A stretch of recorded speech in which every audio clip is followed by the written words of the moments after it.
Chapter 10. The small group was reunited with the others at the burrow.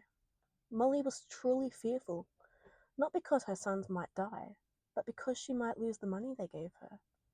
Arthur was holding a terrified Percy. He kept mumbling about fire and people trying to kill him. Molly was furious that Arthur paid him more attention than her. It was a wonder they even had the twins. Ginny was holding onto Harry's arm and crying, "He could have been killed, and then she wouldn't be Lady Potter." Arthur sat on the love seat, still holding Percy, and Fleur was mothering everyone else, calming down Charlie mostly. Sirius growled whenever someone got too close to him and Harry. No way in hell was he letting anyone near Harry. Bill was gathering the twins inside and stopping them from running to Malfoy Manor to check on Draco. "What happened? We all got separated. How did you escape?" Hermione was asking the questions in her concerned friend voice. "We ran to the woods, and then we were confronted with a masked assailant. We were saved by some Aurors," Harry lied perfectly, and Sirius was impressed that his godson/mate could lie so well. "Well, we are all here now. No need to think on bad things. I am certain that we will know the truth by tomorrow. Now everyone will be staying here tonight." Molly bossed everyone, and then turned to face the girls. "All of you will be in Ginny's room. Harry, you and Ron will share a room. Bill, you and Charlie go to your old room." Molly made it seem like it was all done. "Where is Sirius going to sleep?" Harry asked from his position on the man's lap. "Harry, get off your godfather's lap. Sirius will be sleeping on the couch."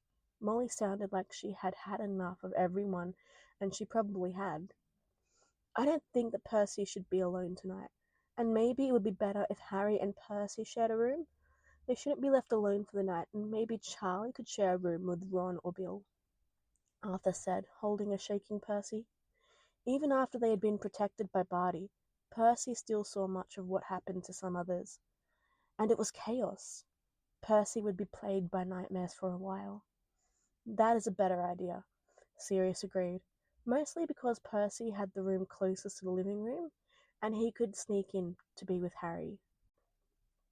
Not happy that his mate would be sharing a room with another person, Sirius was reluctant to let Harry get ready for bed. Even though he trusted Percy and it was better that Harry be with another submissive, it was hard to let Harry be alone with another male after a scare. "I think the sleeping arrangement is better. Ron and Harry share a room at school, and they haven't been able to spend much time together this summer." Molly was slow on picking up hints. Harry had no desire to be friends with Hermione and Ron, not after he found out from Gringotts that they were feeding him potions, as well as Dumbledore. That betrayal had hit the submissive side of Harry hard. He was sad, almost depressed for days, until the twins came and made him play a game of exploding snap, which Harry won.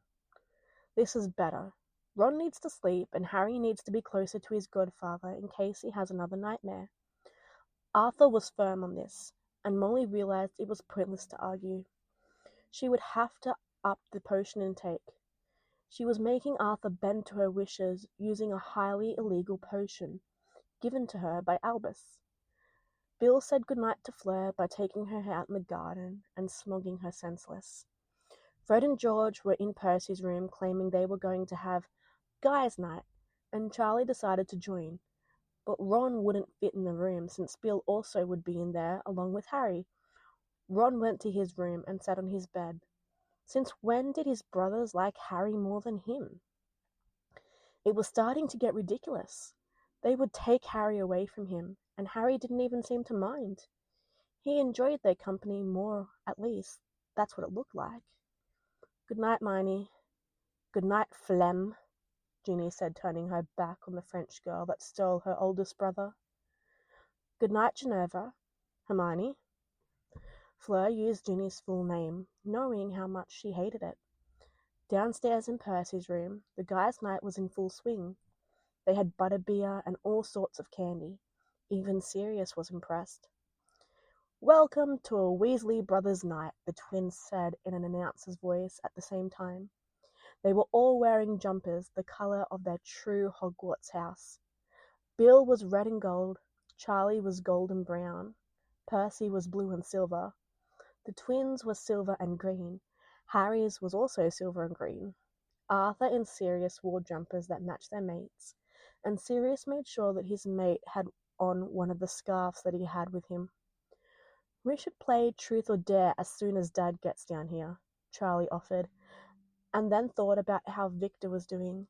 Knowing he was safe still didn't calm him down. "Should we get Fleur? Who knows what insults Jenny and Hermione are throwing at her, or have thrown at her?" Harry was concerned for the girl he liked as an older sister. "I'll get her." Sirius turned into Padfoot and snuck up into the girl's room. Fleur was up and had silent tears streaming down her face. Ginny and Hermione were talking just loud enough for the girl to hear. They were body-shaming her and calling her a whore because of her feeler blood. "She probably isn't even faithful. She most likely has a boyfriend in France. Maybe more than one." Hermione sounded like a know-it-all, and Fleur was silent as Ginny was laughing. Sirius as Padfoot went over to Fleur and licked her hand. He grabbed her wand and started to leave, going downstairs with the half-veeler following him. Shifting back into his human form, he gave the wand back to the witch. "Welcome to Weasley Brothers Night. Tonight you are one of the guys," Fred said, giving Fleur one of Bill's old Quidditch jumpers. "What happens on a Weasley Brother Night?" Fleur was nervous. She knew that the Weasley brothers were crazy, and she wondered what they were like all together with no Molly around. "We drink butterbeer and eat way too much junk food, and we play games like Exploding Snap and Truth or Dare." Fleur was surprised when Arthur came into the room. "I gave Molly a dreamless sleep and a calming draught to deal with tonight's trauma." He laughed as he opened his arms for Percy. "I love you, Daddy." Percy giggled and kissed Arthur before sitting on his lap. "We have some games to play, and we will eat until we can't eat any more."